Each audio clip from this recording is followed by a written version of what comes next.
Assalamualaikum warahmatullahi wabarakatuh. Nama saya Muhammad Nurul Yakin dari Prodi HKI. Saya di sini akan menjelaskan konsep Pancasila sebagai sistem filsafat. Langsung pembahasan. Satu, pengertian filsafat. Kata filsafat dalam bahasa Indonesia berasal dari bahasa Yunani. Filosofa terdiri dari kata phile artinya cinta dan sopa artinya kebijaksanaan. Filsafat berarti cinta kebijaksanaan. Cinta artinya hasrat yang besar atau yang berkobar-kobar atau yang sungguh-sungguh. Kebijaksanaan artinya kebenaran sejati atau kebenaran yang sesungguhnya. Filsafat berarti hasrat atau keinginan yang sungguh-sungguh akan kebenaran sejati. Pengertian filsafat menurut tokoh-tokoh filsafat.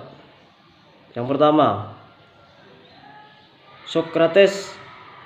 Filsafat adalah suatu bentuk peninjauan diri yang bersifat reflektif atau berupa perenungan terhadap asas-asas dari kehidupan yang adil.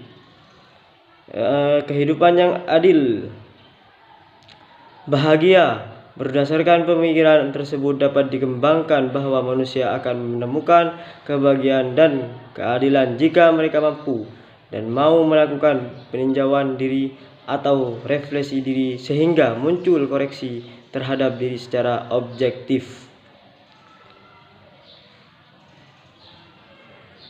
Manfaat mempelajari filsafat. 1. Memperoleh kebenaran yang hakiki. 2. Melatih kemampuan berpikir logis. 3. Melatih berpikir dan bertindak bijaksana. 4. Melatih berpikir rasional dan kompresif. 5. Menyeimbangkan antara pertimbangan dan tindakan sehingga diperoleh keselarasan hidup.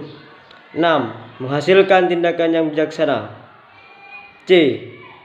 Pengertian filsafat Pancasila. Pancasila sebagai filsafat mengandung pandangan, nilai, dan pemikiran yang dapat menjadi substansi dan isi membentuk ideologi Pancasila. Filsafat Pancasila dapat didefinisikan secara ringkas sebagai refleksi kritis dan rasional tentang Pancasila sebagai dasar negara di kenyataan budaya bangsa dengan tujuan untuk mendapatkan pokok-pokok pengertiannya yang mendasar dan menyeluruh. Pancasila dikatakan sebagai filsafat karena Pancasila merupakan hasil pemenungan jiwa yang mendalam yang dilakukan oleh the founding father kita yang dituangkan dalam suatu sistem. Ruslan Abdul Ghani. Filsafat Pancasila memberikan pengetahuan dan pengertian ilmiah yaitu tentang hakikat dan Pancasila di dalam kurung Noto Nagora. Yang selanjutnya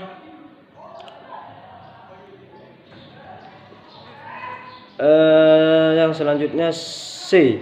Landasan aksiologis Pancasila. Aksiologis Pancasila mengandung arti bahwa kita membahas tentang filsafat nilai Pancasila. Istilah aksiologi berasal dari kata Yunani agios yang artinya nilai, manfaat, dan logos yang artinya pikiran, ilmu atau teori. Aksiologi adalah teori nilai yang sesuatu yang diinginkan disukai oleh atau yang baik. Bidang yang diselidiki adalah hakikat nilai, kriteria nilai, dan kedudukan metafisika suatu nilai.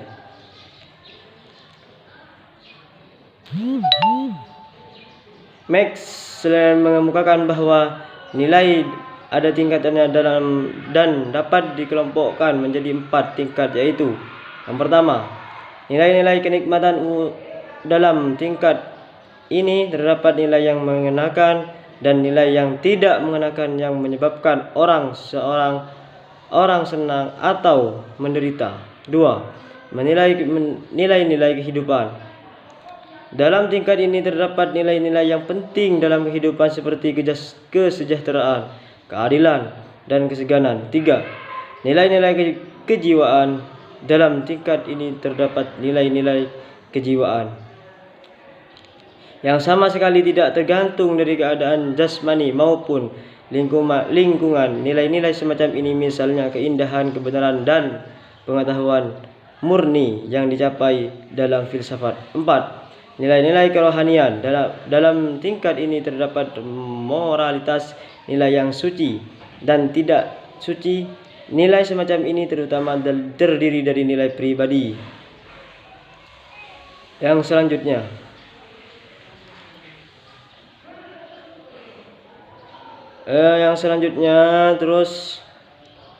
dalam filsafat Pancasila disebutkan ada 3 tingkatan nilai, yaitu nilai dasar, nilai instrumental, dan nilai praktis.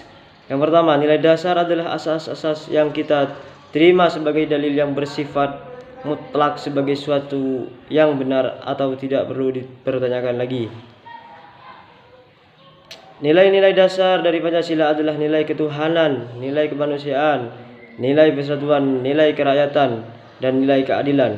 2. Nilai instrumental adalah nilai yang terbentuk norma sosial dan norma hukum yang selanjutnya akan terkristalisasi dalam peraturan dan mekanisme lembaga-lembaga negara. 3. Nilai praktis adalah nilai yang sesungguhnya kita laksanakan dalam kenyataan. Ya, cukup sampai di sini. Akhiran, wassalamualaikum warahmatullahi wabarakatuh.